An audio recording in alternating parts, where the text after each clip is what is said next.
Good morning, everybody. It's Jeff Goldberg for the Sales Pro Network. It is Friday, July 8th. I'm broadcasting live from Long Beach, New York on the East Coast. And if you know me, you know I'm a sales coach and trainer. I work with both individuals and organizations to help them get measurable and sustainable sales increases. And I founded the Sales Pro Network as a place where we can elevate the profession of sales, where salespeople can network with each other, ask questions, get coaching. And every Friday at 10 a.m. Eastern, I either do a training or a live interview with somebody who can add value to the profession of sales. And today's no exception, my friends. I'm about to introduce somebody very special to you. If you're watching us live, please say hello in the comments. If you're on Facebook and you have not connected your Facebook account to StreamYard, we won't know who you are. It'll just say Facebook user, so please put your name in there too. And if you're watching us on the replay, please put replay in the comments. And finally, if you have any questions for today's guest, please ask and I will pass them on. And now it's my pleasure to introduce you to Steve Sapato. Good morning, Steve. Good morning. How are you, Jeff? I'm absolutely outstanding, which, as you know, is a little surprising because I had a wisdom tooth pulled yesterday, but I'm feeling great and I'm very excited to speak with you. Good morning, Valerie Heffron, also down in Florida like you are, Steve. Good morning, Larry Weiss, the phone guy. And good morning to everyone. Steve, before we get going, could you just give us the 1 or 2 minute version of your past? What brought you up to this point? No. Oh, I mean, okay. Yeah. So, so my name is Steve Sapato. I've been a professional speaker for a little over 40 years. You can tell. Travel around the United States, never been international, but of training corporations and managers, CEOs on how to be better at what they do, which is speaking. And so I've been doing that for a long time. I got into it with a real simple request from my mother when I worked at IBM. 25 years old, my mother called me up one day and said, my speaker ran a couple ladies organizations. My speaker canceled for tonight. And I went, sorry, Mom. Sorry to hear that. She went, no, I need a speaker. I went, well, I don't know any speakers, And she went, no, you're the speaker. And I'm like, no, Mom, I'm not a speaker. And she went, you are now. Well, you can't say no to your mom. So guess what? I became a speaker that night. And I tell people for the next 2 years, I spoke for food, which means if somebody said, Steve, we'll buy you dinner if you want to do a 20-minute dinner talk, I went, okay. And so for 2 years, I was a non-paid, unprofessional speaker and learned the craft really well, I think, because you get in all situations with people who are trying to eat and trying to ignore you at the same time. So that's my kind of background. Yeah, I think we've all been through that. Let's just get the experience. Same thing in comedy. You just want to get up on the stage and hone your craft. By the way, for those of you who are watching us live, Steve just moved recently and his internet is not exactly perfect. So that's why you can hear him, but not see him clearly. He's a very handsome guy. Next time we'll get him onto a better picture. So Steve, you deal with a lot of different areas, including salespeople. Why do so many people say, I can't sell? Well, I will ask them, why do you think you can't sell? And then they tell me all the reasons they can't sell. And I just look at them and I go, well, you sold me, and that's one of those deals where you go, everybody thinks they can't sell because they think it's a really difficult thing to do. You have to be able to do this and you have to be able to take rejection and you have to be able to face somebody down and push things down their throat. And people say, I'm not pushy like that. I can't do that. So most people think they can't sell because they have been mistrained, not trained properly, misinformed, however you want to look at it. But most people think they can't sell, which truthfully, every day you're selling. Every day you're selling yourself, you're selling your opinions, selling your ideas. Every day you're selling something. Most people just don't think of it that way. Yeah, a lot of it also, and you just said it really, it has to do with not that they can't sell, they don't want to sell because they have this notion that selling is about convincing and being pushy and talking people into things that they don't want or don't need or can't afford, when that's definitely not the truth. It may be the common perception of what salespeople do, but in my professional opinion, the best salespeople are never pushy. They are never trying to convince or persuade. Obviously, we want people to think the same we do, but it's about, to me, having great conversations with people, ending up with some of them choosing to do business with us. So that whole thing about, oh, I don't want to be pushy. Yes, there were pushy salespeople years ago, and there still are some, there's no doubt about it. But guys like you and me, I mean, you're not teaching pushy sales, are you? Gee, I hope not. No, that's the thing. I think I don't think anybody really teaches pushy sales. I think they, under pressure, I was a car salesman years ago, And I thought I knew how to sell. And then you go into these environments and they quote unquote retrain you for a couple weeks. And then they put you out there. And then you have to go back and ask the boss. I always say they babysit you all the way. But you talk to these people and they say, whatever they say for your car. And you're like, okay, well, we could do this. And then you got to go back and approve it with the boss. And the boss says, nope, we got to do this. You go back, then you go back, and then you go back. And finally, when you talk to them like 5 times, you're trying to push the boss's point of view. And that's the challenge is when you're not selling for yourself, don't have the opportunity to really put together the things that you want to do to help your people make a sound decision and purchase the right things, then suddenly we find ourselves in that place where we're pushing stuff because the boss expects it, boom. I mean, I remember having it was a cold winter day. This was up in Illinois, not down here in Florida. And I mean, it was like 5 below. The wind is blowing. The snow's out there. A truck drove up on the lot, and they said, "Sapato, get out there and hit that." I went, "He hasn't even stopped yet." And they went, "Get out there. You got to stop him." And I go out, and they roll down their window a crack, and they go, "We're just driving through because we're looking." Okay, bye. They roll up their window, and then they drive away. Well, you're standing there, and you walk back in, and the boss goes, "Well, what's their information?" You go, "I didn't get their information." You have to get their information. So, see, if I'd have really forced myself on them, then I become that pushy salesman. Especially to somebody who was not there to buy or even look. They were just passing through. That I think is the mistake that so many salespeople make. Rather than coming from a place of service, truly serving a real prospect, as opposed to trying to push whatever you've got on them, trying to often put square pegs in round holes. And that's just not the essence of great sales. It's uncomfortable for the salesperson. It's uncomfortable for the prospect. So it doesn't work for anybody. And that whole situation that you talked about with, oh, let me go talk to my boss. One of my favorite things to do is buy cars because I love torturing car salespeople. In fact, I often will tell an audience, the next time you want to buy a car, bring me with you. Let me handle it for you because I love making those guys look stupid. And the truth is, you don't have to because they all pretty much are trained by one company, and I forget the name of it, but it's let's take it for a test Sadler, I drive. think it's Let's sit down at Sadler. the Yeah, table. Which one? Sadler. I think it's Sadler Company, but I'm not sure. Not Sandler, but yeah, Sandler could be it. But they all bring out the piece of paper and they draw the cross. And my favorite question, actually my least favorite question, but the favorite one that they always ask is, how much would you like to pay for this car? It's my favorite because it's such a stupid question. My answer the last time I actually got asked that question was, oh, well, thank you for asking. I'd like you to pay me to buy the car. And the salesperson laughed. He did exactly. He said, oh, Yeah. "That's so funny, Jeff. Obviously we can't do that. No, seriously, how much would you like to pay for the car?" And I said, "No, seriously, if you're asking that question, I'd like you to pay me." I'm going to shortcut the story because it takes about 5 minutes. But when we left the dealership, driving out in the new car, by the way, my son asked me, who was 5 at the time, "Why were you so mean to that salesperson, Daddy?" And I said, "Because that person was an idiot." So why Oh, aren't salespeople more sorry? Well, that's one of those where I always feel sorry for them because they're not in charge of their own sales. And you're in charge of your own sales. I mean, I teach people how to be better presenters, how to have exceptional conversations that lead to a congruence of what we're both after. And that's what has to happen is when you learn how to communicate more effectively, the world changes. Everybody says, "Steve, I don't really want to be a public speaker." I went, "You already are. You already are a public speaker. Every time you open your mouth, you're speaking in public, of course." And they go, "Well, that's stupid, Steve." I go, "I know, but you're not getting it." If you meet somebody who's a bad communicator, they and they and they duh and they don't get succinct in their communication, you don't want to talk to them anymore. Whereas somebody who really knows how to run a communication, you walk away from them going, "Man, that was one of the best conversations I've ever had." And that changes how people see you, what they do for you, what they do with you. I mean, that's the name of the game, isn't it?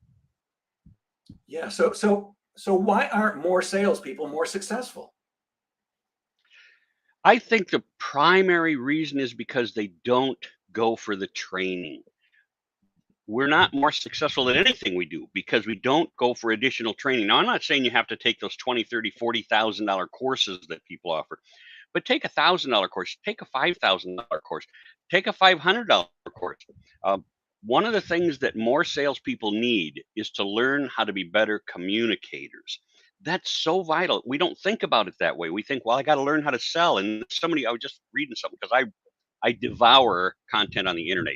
Anything part of it that can be free or very inexpensive, where they want to teach me something. I always go there and I'll pay $27 for somebody's course to try and teach me something I don't already know. Maybe I know it all, maybe I don't of their course.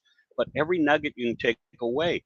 And most people close off when you say, hey, why don't you take a course? I don't need it. I've been doing this for 20 years. I don't need a course. I don't need any more training. And the answer is every time you say, I've learned enough or I know enough, you've just shut out part of your income. Most salespeople need to really open their minds, take a course, and say, what can I learn from this that will help me be a better salesperson? And that's why I think most people, aren't as successful as they want to be. And that's the key. Are you as successful as you want to be? So why do salespeople not like being trained? We know it all.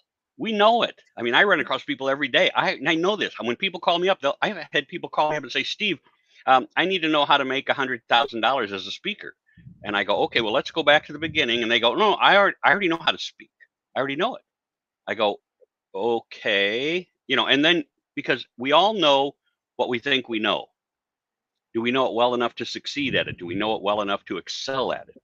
And I think that's what most of the reason is especially salespeople, because salespeople, when they're pretty successful, have an ego. Oh my gosh, right? You've run across those salespeople, an ego problem. And when you have that ego standing out there, you refuse that somebody else could teach you, and I mean, really teach you something. Sometimes it's just an inflection of words. If you put your sales process together and you look at it, I can look at it and say, and Jeff could look at it and say, boy, that looks like a good script. But then you hear him present it and you go, oh, well, you're doing this inflection and you're doing this pause, you're doing this all at the wrong times, which sets your person back. And those are such simple things that we don't hear ourselves. Unless you're recording, I tell people all the time, you need to record every time you speak, every time you present, every time you sell. You record it and you look at those people and you say, hey, I'm going to record this sales call so that I can improve myself. I hope that's okay with you. Now, some people say, no, it's not. I don't want to be recorded. Great, then don't. But the few that do, you say click, right? You record it. Notice I said click. You don't click on the new devices, do you, Jeff? It's more like just push the button and the light lights up. Guess I'm old. All right. But you record yourself and then you can hear yourself when you play it back later and you go, oh man, I should have said this. I could have said that. I should have said it this way. Oh, I see the inflection problem there. So a lot of times that's just what it is. Ego gets in our way and we don't allow ourselves to learn more. Yeah. Recording is essential, absolutely. And look, with today's phones, you click a button, stick it in your purse, in your pocket. If you're wearing a suit jacket, the other person doesn't even have to know that you're recording. No. Obviously, you're not going to post the recording somewhere, but that's how you learn. Years ago, before my twins were born, I used to do a lot of local theater. And there was always somebody who would record one of the shows and sell it to you for $25. And I would always watch it every time. It was incredible. First of all, I would always go, why does any director ever use me? I'm so bad at this. But you notice that, you're talking about something and you're supposed to be looking up and going like this. And instead you're looking down. You don't realize it until you actually see or hear yourself. So it's invaluable. And I think another a challenge that salespeople face in not wanting to be trained is that there are so many boring speakers. You could have the best content in the world, but if you're boring your audience, you're just going to lose them. And I love what you said before about the people who are experienced. And, I already know that one of my favorite things is to work with a company that has very tenured salespeople. I once worked with a company, I believe it was Unisource, and it's like everybody in the room had 30 years plus experience. So, they're all in the beginning of the day, they're sitting with their arms crossed. What's this guy going to teach me that I didn't already learn, 20 years ago and forget? And my favorite thing is, 5 minutes later, they're taking notes, because I don't care how many times you hear something, there's always something else to learn. And finally, I'm with you. I've spent $5, $10, $15, $20,000 on courses and programs of various types over the years. But today, you don't have to spend a ton of money. Yes, you may get a better program if you're spending $5,000 on it, but there's so much free information. All you have to do is go to YouTube and Google sales trainers, and there's guys like you and me giving it away for free. Now, are all of them terrific? Not all, but you go through one, you watch a couple minutes, this guy seems good or this lady seems good, and you watch some more. like you, I'm still learning. I've been in sales almost 50 years, and I still read the books and I still go to the seminars because I don't know everything. And there's somebody else out there who knows something that I haven't thought of yet. And I want to be able to use that and pass it on. Yeah, well, you said something, Jeff, about boring speakers. I mean, I teach people how to be engaging presenter and engaging speakers, and I get so many people who get in touch with me, and then they say stuff like, "Well, I already know how to speak," and I go, "You know what? I've heard that way too many times." So my question always is now to when I do these kind of events, which is, let me ask you a question: have you ever heard a boring speaker? And everybody says, "Well, sure." I go, "After the speaker was done, did you walk up to him and said, 'Hey, you're really boring as hell'?" No, of course you didn't. So every time you walk up to them, or if they knew you or you knew them, you went, "Great job. Great job, Steve. Hey, that was nice. You did that well, Steve. Thanks." And so I move forward, boring as heck, with everybody telling me I did a good job. So I think I'm pretty good. And of course, we know that's not true. I'll bet you 70% of all the people you listen who speak are boring. And the reason for it is because we don't tell them they're boring. We tell them they did a great job. And the people don't listen to themselves because nobody's recording themselves. So they don't see that they're boring. And therefore, we all go on. And the worst thing I tell people is if you don't mention to them or send them our information, Jeff and I can both help them. Send their information to us. We will reach out to them and say, "I heard you're a speaker. Would you like me to evaluate one of your talks?" And then it opens the door for us to help them get better. And that's what our job is. We say, I teach speakers, but no, I help you become a better presenter, a better salesperson, a better communicator. Anyway, that's my 2 cents. Yeah, we're going to talk more about being boring later, but Valerie Heffron has a question for you. What if you hate scripts? What if you hate using scripts? I think what you have to understand is we all start from a script. Every one of us, whether the script is in our head or whether the script is on paper, we start with a script because that helps us stay focused, stay in line. You don't have to follow that script. Matter of fact, very seldom do Jeff and I follow that. I'll bet you if you ask Jeff, he's got for his comedy routine, he's got certain things he wants to say and he wants to say it this way. And then when the audience reacts, he has to change it. It's just a constantly changing flow. And so what you have, there it is. It's bullet points. That's right. And so what you have to understand is the script is there to help you gain confidence, to help you maintain a direction for what you want to do. If you hate scripts, there's pros and cons to everything. When I tell people you can be a speaker and they say, "Well, I'm afraid I'm going to forget something." I said, "Well, take your notes on stage." And they go, "You're not supposed to take your notes on stage." I went, "Who told you that?"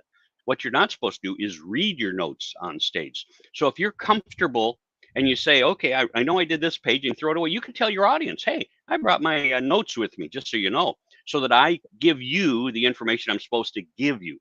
And that's what most people understand. If you're reading them and you're boring, people want to throw you off the stage. But I just watched somebody the other day, and I wish I could tell you who it was, but it was somebody who was speaking, very well-known speaker, and he had his notes in his hand. And you know what? It doesn't hurt because if you get lost, I learned a secret decades ago, which was when we were wearing sport coats a lot to present, and you were afraid of losing your point, which we all lose our place once in a while, those bullet points. And when you get lost, when something just piques your brain and you're like, I think I'm totally out there, you reach inside your sport coat, which contains your bullet points, and you say, "You know what? I think this is a good place for me to tell you one of my stories." And you pull that out and you find your spot in there and you go, "No, on second thought, we're going to hold that. We're going to wait that story until later on." You put it back in your pocket. Now you're back on track. That was a way of cheating and having your notes with you. But the scripts are there to help us with direction, help us formulate what we want to say and how we might want to say it. So hope that helps. Yeah, the key, I think, is if you're going to have a script, you should be practicing it a bunch of times before you don't want to get up and read your script. That's for sure. That's the easiest way to put an audience to sleep. And there's nothing wrong with having them as a security blanket. That sheet I just showed you for my comedy is what I call a cheat sheet. It's in my back pocket. Just in case. Look, I don't care how professional you are. At some point, you're going to get that brain fart where it's like, what the hell was I going to say next? I can't. I don't even remember what I just said. And my standing thing is if that happens, and it's happened more than once, I pull out my little cheat sheet and go, "Let me just see what other stupid stuff I wanted to talk to you about today." Oh yeah, and that will usually be enough to get you going. But I'm with you. You don't want to read it ever. Same thing with reading PowerPoint. If you're just going to read your PowerPoint, you might as well not have shown up. People can read by themselves. I think you and I call it the same thing, death by PowerPoint. It's Yep. horrendous. Your PowerPoint should be backing up your main points, and you don't want your audience staring at your PowerPoint the whole time, because if you're reading what's on the screen, they're staring at the PowerPoint instead of you. They're not engaged. Isn't that one of the things that makes a speaker boring, if they're not engaged with you? Oh, absolutely. The toughest thing is when you talk about PowerPoint, I always say you want, and I won't say how many slides, but you need just a little information, mostly pictures in those. And when somebody says, hey, how do I get your talk today? You can say, hey, I got a slide deck that will give you all that. You can have your slide deck tucked away that you can send to people, right? That will help them get the information you were supposed to share, but you don't have to do it at the time you're doing your speaking. Speaking is all about engaging the audience. I love people who say you have to learn storytelling. Well, I have my own storytizing opportunity, which is all about how to have maximum audience engagement.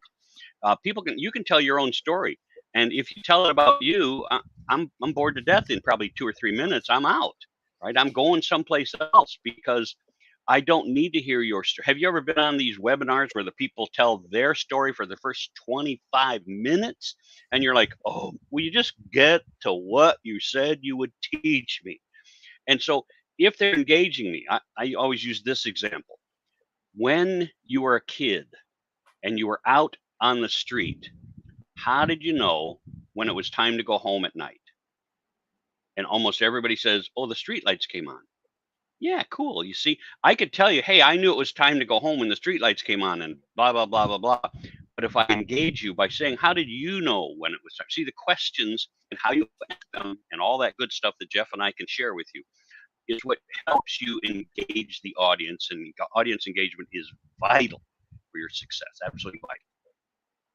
Yeah. Look, if you're going to be a professional speaker, then your credibility should be in your introduction. You shouldn't have to get up and give yourself credibility. Whatever's in your introduction should do that. And if you're introducing yourself, look, I like introducing myself because I know I can do a better job than anybody else, most anybody else.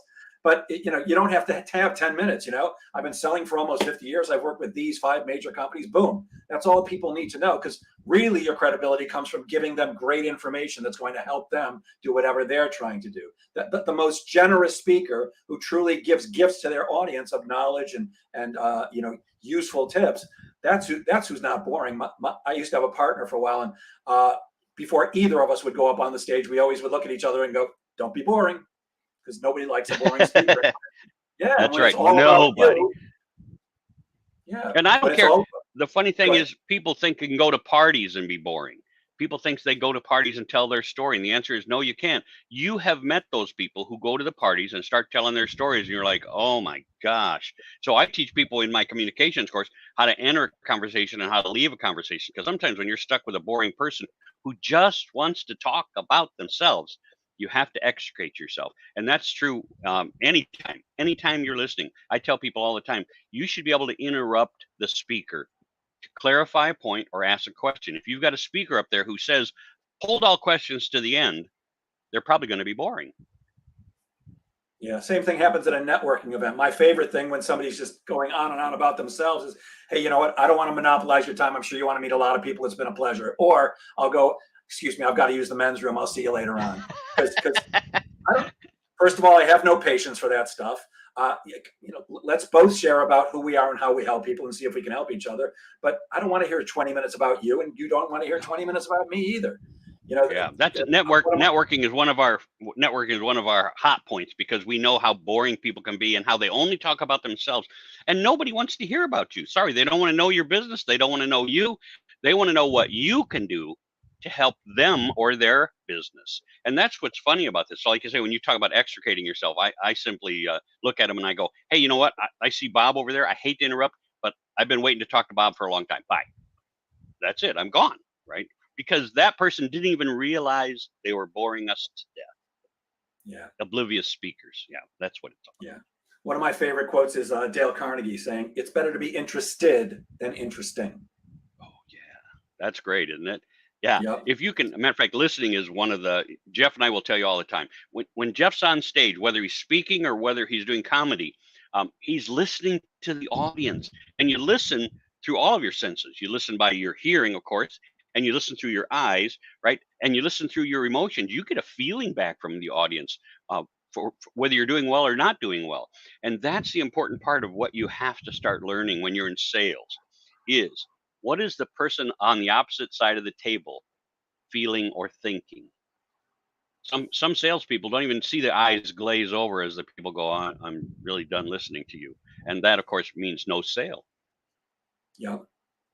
That's actually one of my favorite things about doing comedy, because you know immediately whether the audience is engaged with you or not. When you're doing training, you know, it could be hours before you find out people aren't engaged. Although, like you, I'm trained to watch the audience's eyes, and everybody tunes out occasionally. But with in a comedy club, you're going to know in 30 seconds whether they're buying it or not, because they're either laughing or they're not. And if you're not listening and feeling the audience, you could miss a ton of opportunities. Oh That's man, usually the best comedy, when somebody does say something that you can react to. That's really the most fun stuff. yeah. You And say that I've given Jeff lots of accolades because I keep thinking I would like to try comedy. I'm afraid. I'm just like terrified of people looking at you going, "Get off the stage, Steve." I'm like, no, he's risking it all. I love that thing.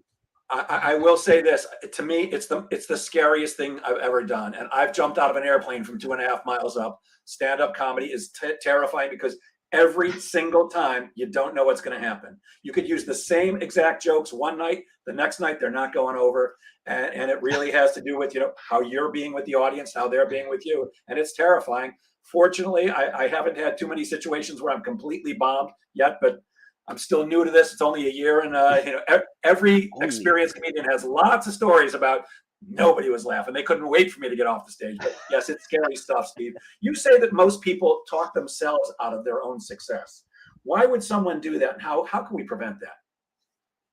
Again, we don't have a clue what we're doing. Honest, we don't have a clue what we're doing. That's why I mean I'm starting this new whole course on how to be an expert communicator, because most of the time we keep talking. You know, it's shut up, listen, as Jeff already mentioned, you know, we have to start listening more and we have to start paying attention more. You'd rather be interested than interesting. Most of us think we have to talk and talk and talk, and when, especially in salespeople, you'll talk yourself right past a sale. I put out a thing the other day, I think it was on LinkedIn, but it was a quick blurb. This a guy at one of the networking things said he did and this is going back about 2 years, but he did moving and transportation. And I was like, oh, because my mother had gone into a nursing home. She was moving all of her stuff to the relatives, and she gave us a grandmother's clock. How would I get it from Illinois down to Florida? And I'm like, I don't know. You know, do I want it that bad? I'm not sure. So this guy said, I do moving and storage. And I went, oh, what states do you cover? And he said, well, I cover many states. I went, do you cover Illinois? No, we're down here in Florida.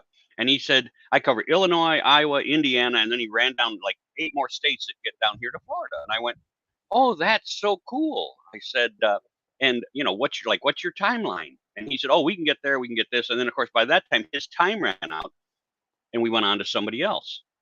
He had no idea that the first question I asked was a buying signal. The second question I asked was a solid buying signal.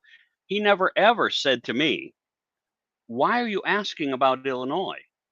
Duh. That would have said, hey, I have a grandmother's clock to move and I'm looking to see how I can get it done.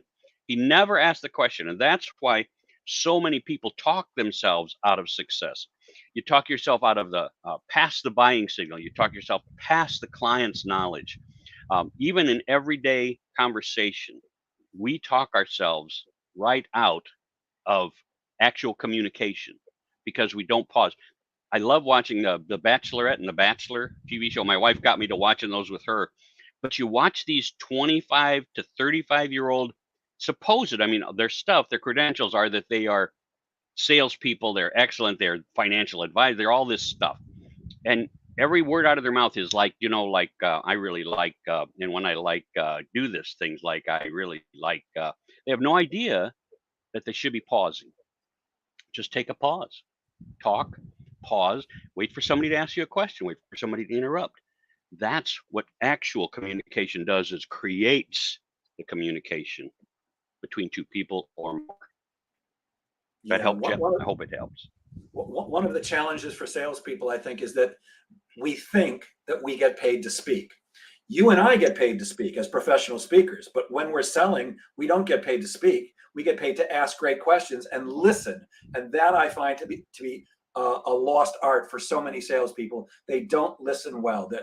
In fact, I often jokingly say there's a technical sales training for this. They suck at listening. They're horrible listeners because they think we get paid to talk. It's just not the case. You know, Jeff, You have, that's one of those where if you've taught, you and I've taught sales groups, you know, and you'll talk to them and you'll say something and somebody will start to talk and they keep talking. You know, one of the salespeople that you're supposed to be training will start talking and keep talking. And it's like, oh my gosh. And so you want to interrupt and say, do you ever shut up? But you can't be rude to them because you're paid to help them. So you have to find a way to interrupt them and then work it so that they understand that they just spoke way too long.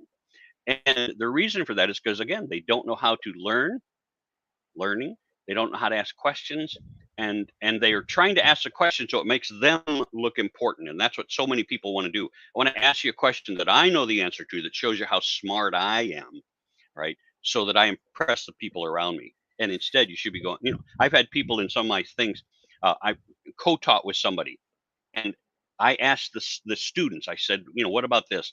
And my teacher said, "Oh my gosh, Steve, how do you not know the answer to this when you're trying to teach these people?" Well, I was wanting to punch him in the face for doing that, but I said, "Barbara, let me ask you a question. You think I don't know the answer? I ask these questions so that they get a chance to answer them, so that we can see how much knowledge they need or want or are willing to learn about." And she went, "Oh, I didn't know that. I thought you didn't know." I went, "Okay." And that's what it's all about, is trying to find out how much your audience knows, wants to know, can learn. That's my philosophy. yeah. So you have an 8-part video series on how to get more clients. I think everybody listening definitely wants that. Can you give us a few suggestions? Well, I think the primary thing to get more clients is very basic, right? Which is, can you interest them in what you're doing?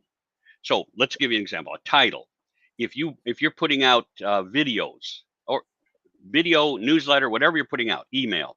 If you don't title it correctly, people are going to blip right on by it. How many emails do you get a day? I don't know. I get more than 600 emails a day.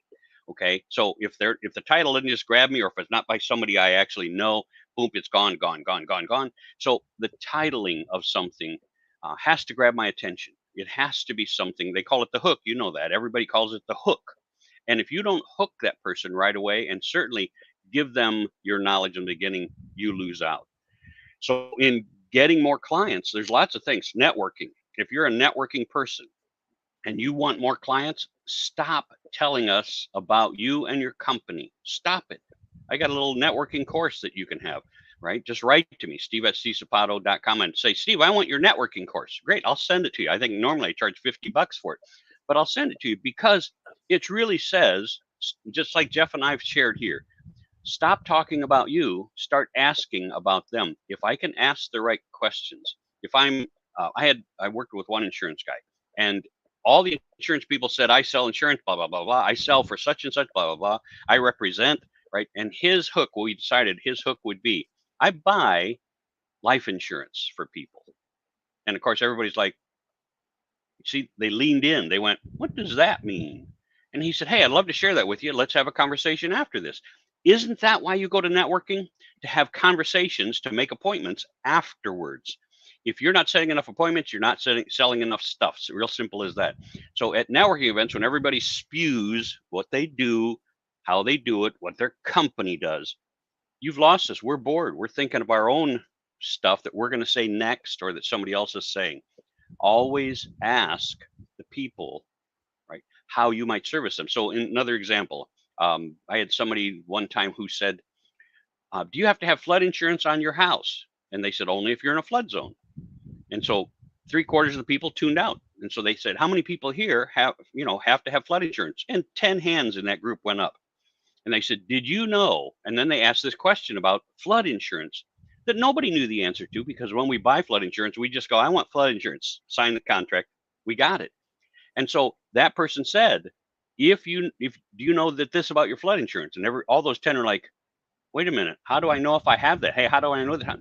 He said, get with me. We'll go over your policy. I'll show you exactly what you need to do. He just got 10 people to contact him so that they could learn more about the policy they had without saying, hey, I sell flood insurance. It was more like that. So, and that's how you gain more business, in my opinion. Yeah, I love what you said about networking. I've been in one networking group for 18 years now, and I get a substantial portion of my business from that group. And I have a methodology that I use every time we do one-on-ones. You know, it's not really about going to the meeting every 2 weeks. It's about getting together with people and getting to know them. And my rule is always this: when we start the conversation, it's going to be me starting the conversation. The conversation is going to sound like this: tell me about yourself. Tell me about your life. Tell me how I can best help you. And I let them talk. And I can't tell you how many times I've been acknowledged in the group for being generous. Now, I'm just doing what I think is the right thing to do. Let the other person talk, because the law of reciprocity takes over. Eventually, they're going to say, tell me about you, Jeff, and I'm pretty damn well prepared to do that. But I find that by being generous and letting other people go first, you're scoring points. You're showing you're interested rather than interesting. Yeah. So when I teach, again, I teach things. When I teach, when you're going to a networking event, not your networking group, if you're going to a networking event, I tell people, never tell people what you do. And people look at me and go, what? I go, it's called 3 minutes to yes. If you want to get an appointment with somebody, follow the 3 minutes to yes pattern. That's the key, right? I teach a little course, 3 minutes to yes. And it's this simple. I'm always amazed, Jeff. And people will hear it and then still ignore it. And I'm always stunned. I go, wow. But I never let people start the conversation. I always go, hey, I'm Steve Sapato and you are. And they tell me, and I go, so tell me about you, or tell me what you do for, now you're at a networking event. People want to tell you all their stuff, and they'll tell you something and you go, wow. So how's your business? It's real simple. How's your business? 90% of people say it's really good. Some people say it's fantastic. And I always go, if it's so fantastic, why are you at a networking event? Shouldn't have time for that if it's fantastic. But I don't. I say, really fantastic? Why is it so fantastic? And they go, boom. But I also like talking to them, Jeff, because when they respond, I always go, so if it's so fantastic, why did you attend this networking event? You obviously don't need the business. And they go, oh, I always want more business. And I go, no kidding. So what would help you get more business, right? What would help you grow your business? What would make your business better? You ask all those simple questions and they'll tell you, because they came to tell people stuff. And they'll tell you what it takes. Like, boy, I wish I could, meet more people who really want to use my services. And my question then, which wraps it all up, is, so if you could find that, meet that, have that, right, in someone that you meet here tonight, would you want to sit down with them and have a conversation? And the answer has to be yes. So you go, okay, would Tuesday or Thursday of next week be better for you? And they're like, you go, well, I can help you with that problem. I can help you with that solution, or I can give you that solution. And they go, oh, well, then let's try Wednesday. Oh, okay, Wednesday. Let me pull it out. And you pull out your phone, because everything's right there. You know that now. Put it in. You say, I got a book, and your email is what? And we put that all in. I said, I'll send you a confirming email. We're off and running. Boom. And I go, hey, it was a pleasure talking to you. And I walk away. If I'm teaching that, right, on a networking thing, people always go, but you didn't tell them what you did, Steve. I go, did that stop me from getting an appointment? And they're like, no. I go, well, then what difference does it make? They're willing to sit down with me so I can answer the solution, or give them the solution to their problem. And that is why we do networking with questions and not with statements. Just like with selling. And we're talking to Steve Sapato, who teaches business communications to salespeople and everybody who wants to be a better speaker. Steve, you mentioned a word before, and I had actually written it down. I wanted to ask you about it. What is storytizing? Well, storytizing I went over briefly, but storytizing is learning how to tell your story using their memories, their emotions, and their interests, right? So their experiences. If you can learn to tell that story using their information, and people go, well, how do you learn their information? I go, you don't have to. We all share a basic information. So if I say, it's like if you look at scripts on everything, you've got what challenges you ran into, how you face those challenges, then you have obstacles, right? And then you have the solution. everybody has those things. Everybody has great stories that they can share. Some just don't know how to share them well enough. But if you're out storytizing, if you're speaking, trying to sell, trying to just do a speaking on stage, storytizing is telling your story using their information so that they feel connected to you, so that you give them 3, 4, 5 things, as Jeff said. When you're teaching them certain things, you give them those 3, 4, 5 things in your talk, and they're like, oh, and they write it down. Suddenly you find them writing, right, Jeff? They're taking notes, and you're like, now I know I've reached them. You always got to look for positive modifiers whenever you're doing anything. So whether you're sitting across the table from a sales prospect or doing a presentation to a much larger group, you're always doing this. You're always doing this, right? And I have fun with all kinds of stuff. And I go, how many people agree with me? Nod your head, and they're nodding. And I go, now, how many people disagree with me? Shake your head. Okay. So now we know this is yes, and this is no. And everybody goes, okay. I go, good, we're on track. And then later on in the whole thing, I will reverse it, and I'll go, so how many of you really agree with me on this? Do this. And people will shake their head. I go, so you're agreeing with me? And they're like, confused, but it wakes them up. Their brain now is coming to life because you know how to talk to your audience. And that's what it is. It's a conversation, whether there's one, whether there's 500, it's a conversation. Yeah, in most speeches, there's only one, two, or maybe three main points. Everything else is stories. And it's the story that makes the points memorable, both in selling and in professional speaking. You've got to be good at telling stories. And if they're all about you, it's probably not the right story. You mentioned something else before briefly, and I want to come back to it. Tonality, crucial. And also, you mentioned the power of the pause. Can you talk about why those two things are so important, tonality and pausing? I sure can. Tonality is real simple. There's all kinds. There's inflection. There's tonality. There's all this other stuff that goes in for. I tell my wife has a real good job when I start doing my own cast. When I'm doing a live or something or trying to get something put together, she'll go, no. She'll be standing right there going, no. I go, no, what? Right? I thought it was a good talk, and she went, you went into your announcer's voice. Hello, ladies and gentlemen. I would like to. No. Be Steve Sapato, she says. Don't do that other stuff. And so we all fall into different patterns. The tonality is how you're going to use inflection, how you're going to use all that stuff to really impact your people. Now, notice how I dropped my voice. I used a couple pauses in there. The pause really pushes out something that you might say. It also gives people the opportunity to ask questions. So depending on what you're going for, the tonality, it's suddenly something that you really know you need to do, right? And if you know you need to do it, what are you waiting for? The pause. Give them time to absorb that. And the pause can be absolutely critical to your success when doing a presentation, whether you're across the table, whether you're talking to people. The pause, and that's what most people, they think they have to. That's why people go with ums. What Toastmasters, who teaches people not to say I don't care how many ums you put in your talk. I do, because there's excessive number. But a is really you pausing. You just don't know how to pause. So would you rather look stupid by saying all the time, or like, you know what, I really like going to the movies, like it's really like fun, or would you rather say, I really like going to the movies? Going to the movies for me is fun. And so all the times that you think you need to have conversation going constantly, use the pause. Now, if you're at a networking event, I will caution you. If you're at a networking event, somebody's going to jump in as soon as you pause. That's the way it works, because they have something to say.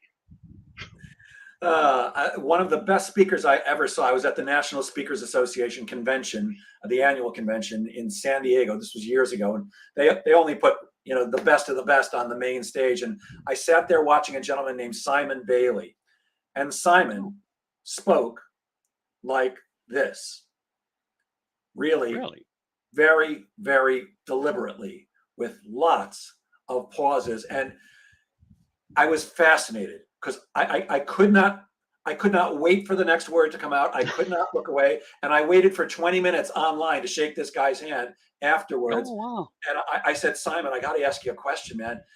Do you talk the way you talked on stage normally? He goes, no, man, I talk like you. I said, What were all the pauses about? He goes, to get you to pay attention and to give you the time to absorb it. Brilliant, because I know for me, Steve, it's a huge issue.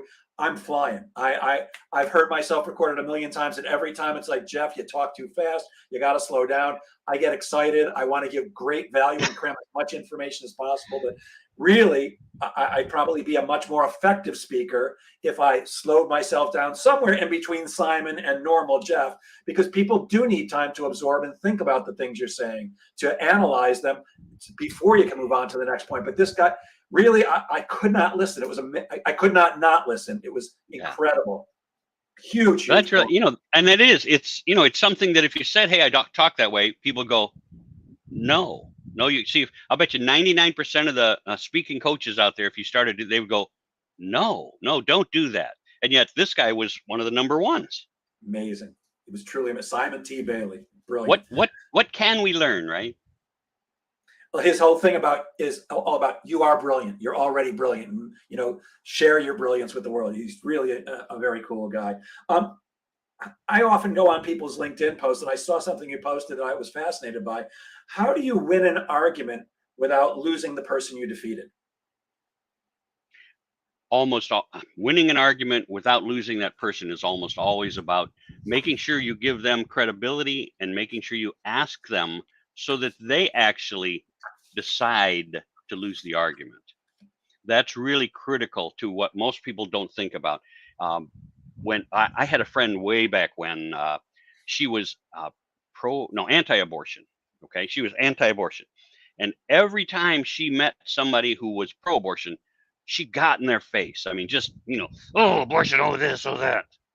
And I went, getting in people's faces, raising your voice, that will not win anybody to your point of view. It actually entrenches them in their own beliefs, because now they have to protect that belief.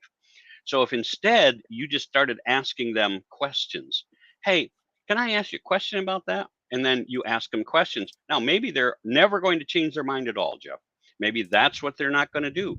But usually, most of us, what we do with questions is a question is meant to form a crack in the window or a crack in the door of their belief system. So if we ask the right questions and we keep asking the right questions and say, so let me clarify this. You thought this, but instead it's really this, right? And they might say, oh yeah. Like I love the arguments with Trump and Biden now, right? Because everybody says, oh, Trump this, and Biden that, right? And all the Biden people who voted for Biden, right? The Trump people want to get in their face and go, no, that's not it. What we're finding is they hate Trump. I mean, nothing's going to change that hate, that anger. But what they will say is, but I don't like Biden. But I couldn't vote for Trump. But I didn't like Biden. And so when you start to learn that, then you say, well, okay, let's talk about the next election. What will you do differently? How will you do it? Why will you do it differently? The guy who gave the mean tweets, had some good things going for him. And the guy who didn't have any mean tweets is now struggling with his success. And so if you ask questions that don't form those barriers, and sometimes we can't get by that. I asked somebody a few months ago, I met him at the clubhouse here, and he came in with a mask on. Now, masks aren't required anymore. We all know that. But he came in with a mask on, and he said something, and he said, we're going to come. And one of the other people said, well, how come you're still wearing your mask? He goes, we're all going back to masks soon because they found the monkeypox in China.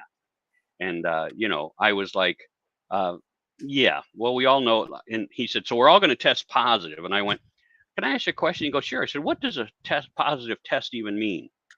And I said, it doesn't mean we've got the disease. It doesn't mean we're going to get the disease. I said, so tell me, why do you test yourself and what does it really mean?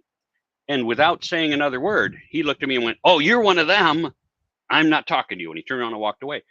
Some people you're never going to win over to your position, no matter how you ask the question, right? And so all you have to remember is asking questions can help you not alienate the person who will end up maybe not coming to your side, but certainly admitting that they might have a flaw in their opposition. Got it. That help? Okay. Yeah, that's great. So many salespeople have been trained or have studied how to read somebody else's body language. And I think that's an important skill for a salesperson. How important is our own body language when we're speaking? Oh, vital, vital. First of all, let's make sure we understand what body language really even means. If you see somebody doing this, does that mean they're closed off? Well, no. I know all the body language experts will say they're closed off. Sorry, sometimes this is just comfortable. I don't want my arms just dangling here. I don't want to do this. I'm not doing that, right? So I put my arms like this. So you also have to look at the whole demeanor of the person. You have to get a feeling for them. But from your point of view, if you're the person who's giving it, it's real simple. I tell everybody, if I point to you, if I go, hey, that usually means, hey, don't do that, right? So when somebody points to us, we're like, inside, we're already withdrawing. If you do this, I can't even show my hand. Where'd my hand go? There it is. If you give that hand gesture, which is a down hand gesture, it just means, hey, I'm kind of dismissing you. But if you're asking for their participation and you just use the hands up gesture, people are like, oh, you're welcoming me. So there's all kinds of, I teach my people, Jeff, you have to spend 5 minutes a day on your facial expressions. People go, what? I go, 5 minutes. Now, most people who spend 1 minute are bored to death with their own facial expressions and leave. I go, that's okay. You don't have to become experts at it, right? But 5 minutes a day will make you an expert. So you have to know every time. The questions I ask, real simple. Has anyone ever looked at you and said, what's wrong? And there was nothing wrong. There was something about you that told them there was something wrong today. Hey, why are you so mad? And you weren't mad at all. Something about you, right, that you obviously don't know was giving them the impression that you were mad. So sometimes my wife calls it resting bitch face, right? So it's people who have that face of when you're not thinking of anything, your face forms in such a way that you're like, right? And people will take an impression from you. That's why, especially when I'm on Zoom, when I'm doing networking on Zoom, I watch myself a lot of the times because when everybody else is like, I'm trying to do this, I'm trying to give you a better expression so that you feel that Steve is a nice, warm person, right? Who cares about what's going on. And so it's important that when we talk about body language, everything about us, if you watch people walk, and some people walk slump shouldered and let their hands just dangle, you get an impression for who they are. The reason military people are taught to curl their fingers and put their thumb in here is because it gives you a different hand movement when you walk, and that impresses people. It changes how people perceive you. Just like if you're entering, especially if you're entering a stage, I ask all of my speakers, what's your theme song when you enter the stage? And they're like, what do you mean? I go, like mine, Staying Alive by the Bee Gees. Now, I don't come in staying alive, but it's in my head that I change my position, I change my demeanor, because staying alive puts me in a very good place in my head. And so I walk in with a different demeanor. How your body language, especially if you're in sales, you have to know what your face is saying. You have to know when you're asking a question and when you're getting fairly serious about what you want, right? When they know that you're dead serious about making this proposition, or he say, hey, what do you think about that? And then you smile and you give them that good expression where they're willing to share with you what they think about that. And that's vital. So body language is vital, and you have to know it. You have to practice it. It has to become something that you're ingrained with. And that's what Jeff and I teach people all the time. Yeah, I wasn't even asking about networking, but that's a perfect point. So often you're on a networking call and it seems like people have forgotten that they have their camera on because they're clearly reading their phone or typing or here's the other one that gets me. They don't know how to look into their camera and make it seem like, now I can't really see you right now because I'm staring at my camera so that it looks like I'm looking you in the eye. You're actually That's down right. here. I can kind of see you just nodded your head, but I don't need to see you to speak with you. But the audience needs that eye connection, and hopefully you're feeling that same connection. So it really pisses me off when I see people who only will look up when it's their turn to talk. If they're not the one talking, they're looking down. That's they're right. looking away. It's rude, and it does not bring what you want, which is togetherness, and have somebody who wants to do business with you, wants to help you. So that's crazy. Jeff, I put together a thing, and I don't remember, but it was about networking protocols, and it's just a little 2-minute video that's, I think I called it "Gotta Poop," right? Because in my background I put, "Hey, gotta poop," because people put such stupid backgrounds behind them sometimes. They got this freedom and they put stuff behind them that you go, that's distracting. First of all, I'm trying to do this, look at that, and you look right past them into their background. It's also, like you said, people are eating, people are doing this. I mean, granted, if you're on for an hour and you need something to drink, get something to drink and take a sip, but don't sit with that cup up to your face like that for 5-10 seconds. All the stuff you just said was completely vital or valid, and that's people. I had one lady whose kids were in the background. They were teenage girls in the background, and they were sitting with their feet up, pointing at the back of her head, and they're in skirts. Now I don't know what they had under their skirts. I don't know if they had shorts under there, but you're like, wow. So I made mention of the fact I knew her from before, so I wrote to her privately and said, hey, did you know your kids are in the background and we're kind of a distraction? She said, everybody knows we're working from home now, Steve. It's okay. No, it's not. No, it's not. And just like I have people, they'll get their cat or their dog on their lap and sit here the whole time with their cat or dog on their lap doing a business meeting. It's like, oh my gosh. Yep. I got a button-up shirt on. Do I wear a button-up shirt all day here in my little RV sitting in the middle of Florida? No, I wear sleeveless, cut-off shirts, whatever, because it's 85 degrees in my RV. I mean, I could turn it down, but you leave it warm, right? And if you go outside, it's 95, 98 degrees. So I usually am more comfortable. Well, when it's time to do business, you have to change a little bit just to make it work for you. And so the other people see you as the real professional that you want them to see you as, right, Jeff? Perfect. Let's say a few more good mornings before we leave. Good morning, Ben Gibbs. Good to see you there until now. Fran Cole Hebler down in Texas. Good to see you. And somebody who says, Facebook user says hi to everyone. Hello to you too. Steve, we only have time for one more question. So I'm going to ask you this. What is unshakability and how can we master that skill? Unshakability is knowing. Now, there's all kinds of places that it happens, but let's say it's right here today. Unshakability is no matter what question Jeff asks me, first of all, I'm confident that Jeff's going to ask me questions within my scope. Follow me? And so I trust him to make me look as good as I can look. But the unshakability is that I can answer almost any question that he throws at me because of my expertise and my knowledge in these areas. Your unshakability comes in all areas. Are you confident in who you are and what you do? Just because there's lots of speakers out there, and Jeff said it himself, there's speakers who are phenomenal, who are making millions of dollars. And if they were on here right next to me right now telling what they thought, would I back away and say, oh, wow, well, that comes from this person. They really know. The answer is no, because just because they make more money than me doesn't mean that they have more knowledge than me, more expertise than me, more training than me, right? So you have to be confident. I'm not saying I know more than them either.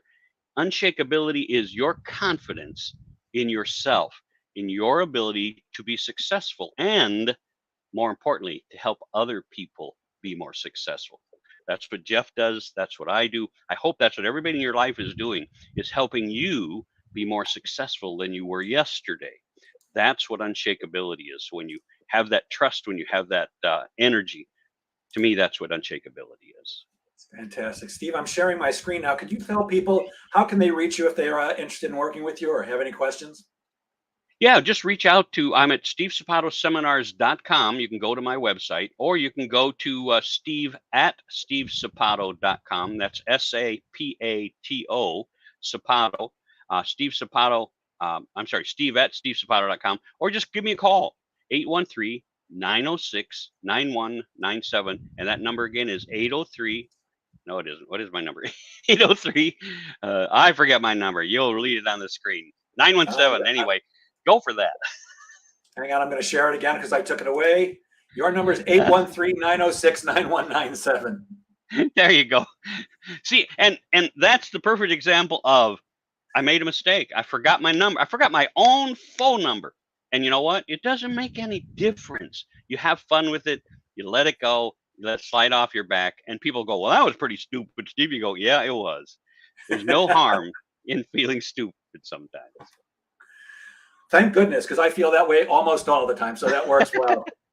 Steve Sapato, thank you so much for generously sharing with us today. I really appreciate it. I'll end as I always do. Please, guys, remember that sales is a game of making sales happen. get out there and make sales happen today. Have a great weekend, Steve. Have a great weekend, everybody. Thanks very much. Thanks, Jeff.